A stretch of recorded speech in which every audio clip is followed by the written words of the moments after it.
Assalamualaikum warahmatullahi wabarakatuh. Salam dan bahagia. Perkenalkan, saya Vira Yunia dengan NIM 2018-017-022. Di sini saya akan mempresentasikan hasil skripsi saya dengan judul Pengaruh Pengetahuan Perpajakan, Motivasi Karir, serta Pemahaman Telinga terhadap minat mengikuti privat pajak. Sebelumnya saya mengucapkan terima kasih kepada kedua dosen pembimbing saya, yaitu Bu Dewi Kusumawardani dan Bu Anita Primastiwi, yang telah membimbing saya sehingga skripsi ini bisa diselesaikan dengan baik. Baik, pada slide kedua, di sini ada latar belakang dan tujuan penelitian. Latar belakang penelitian ini yaitu tuntutan untuk menghasilkan lulusan akuntansi yang profesional, khususnya di bidang perpajakan, perlu dengan ditambahkannya program pelatihan privat pajak untuk menunjang dan menambah keahlian dari lulusan akuntansi. Pelatihan privat pajak terdiri dari beberapa jenis tingkatan yang berbeda, yaitu privat pajak A, privat pajak B, dan privat pajak C. Tiap jenis tingkatan privat pajak memiliki pembelajaran yang berbeda. Pada Universitas Sarjana Wiyata Taman Siswa sendiri sudah menyediakan fasilitas untuk mahasiswa agar bisa mengikuti program pelatihan privat pajak. Kemudian selanjutnya ada tujuan penelitian, yaitu untuk mengetahui apakah pengetahuan perpajakan, motivasi karir, serta pemahaman telinga memiliki pengaruh positif terhadap minat mengikuti privat pajak. Kemudian selanjutnya ada kajian teori dan definisi variabel. Teori yang digunakan dalam penelitian ini yaitu Theory of Planet Before atau biasa disebut teori perilaku terencana. Teori ini menyatakan jika perilaku individu tidak hanya dikendalikan oleh faktor yang ada dalam dirinya sendiri, akan tetapi bisa juga dikendalikan oleh kontrol perilaku yang dipersepsikan yang akan mempengaruhi niat dan perilaku. Theory of Planet Before atau TPB ini menjelaskan dengan adanya niat untuk berperilaku akan dapat menimbulkan perilaku yang diperlihatkan oleh individu tersebut. Kemudian definisi variabel.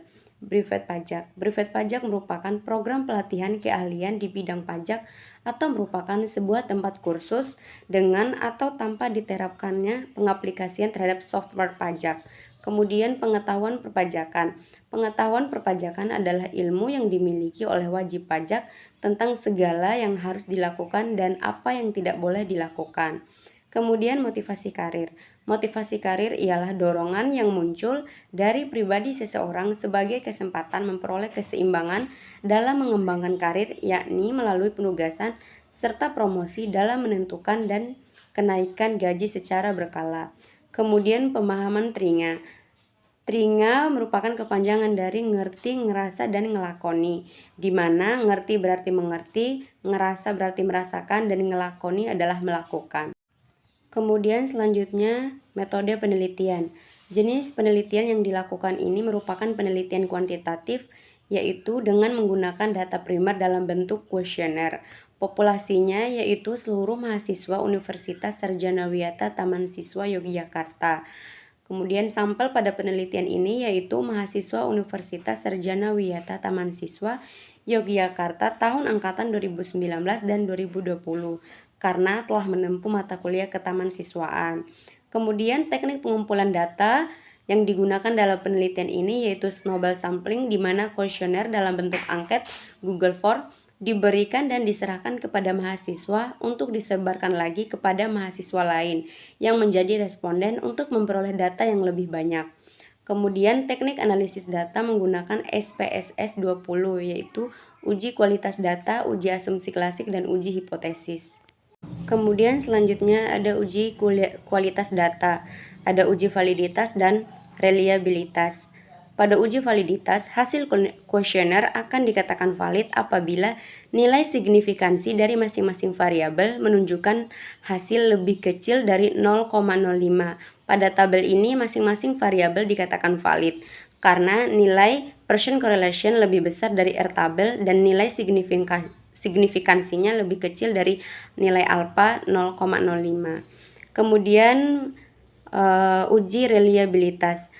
Variabel akan dikatakan reliable jika memiliki nilai Cronbach alpha lebih besar dari 0,60 dan akan dikatakan tidak layak apabila memiliki nilai Cronbach alpha lebih kecil dari 0,60. Pada tabel ini, masing-masing variabel memiliki Cronbach alpha lebih besar dari 0,60, artinya semua variabel dikatakan reliable. Kemudian selanjutnya uji asumsi klasik. Ada uji normalitas, multikolinearitas, dan heterokedastisitas. Pada uji normalitas, suatu data dikatakan normal apabila nilai profitabilitas dari hasil pengujian lebih besar daripada 0,05. Pada penelitian ini dapat disimpulkan bahwa data berdistribusi normal. Kemudian uji multikolinearitas. Pada penelitian ini tidak terjadi multikolinearitas dengan dasar pengambilan keputusan jika toleransi lebih besar dari 0,10 dan nilai VIF lebih kecil dari 10, maka tidak terjadi multikolinearitas.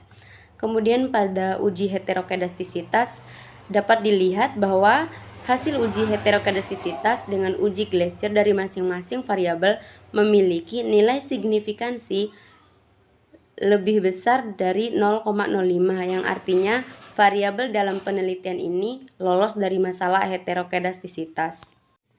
Selanjutnya uji hipotesis. Pada X1, variabel pengetahuan perpajakan menunjukkan nilai signifikansi 0,000 lebih kecil dari 0,05 dengan T hitung sebesar 3,730 lebih besar dari 1,990 dan standaris koefisien beta 0,263 sehingga dapat disimpulkan bahwa variabel pengetahuan perpajakan berpengaruh positif terhadap minat mahasiswa mengikuti brevet pajak. Kemudian yang kedua, variabel motivasi karir menunjukkan nilai signifikansi 0,855 lebih besar dari 0,05 dengan T hitung sebesar 0,183 lebih kecil dari 1,990 dan standaris koefisien beta 0,013 sehingga dapat disimpulkan bahwa variabel motivasi karir tidak berpengaruh terhadap minat mengikuti brevet pajak. Kemudian variabel pemahaman telinga menunjukkan nilai signifikansi 0,000 lebih kecil dari 0,05 dengan T hitung sebesar 10,782 lebih besar dari 1,990 dan standaris koefisien beta 0,713 sehingga dapat disimpulkan bahwa variabel pemahaman telinga berpengaruh positif terhadap minat mengikuti brevet pajak. Baik, demikian presentasi yang dapat saya sampaikan. Lebih dan kurangnya saya mohon maaf. Wabillahi taufiq wal hidayah. Wassalamualaikum warahmatullahi wabarakatuh. Salam.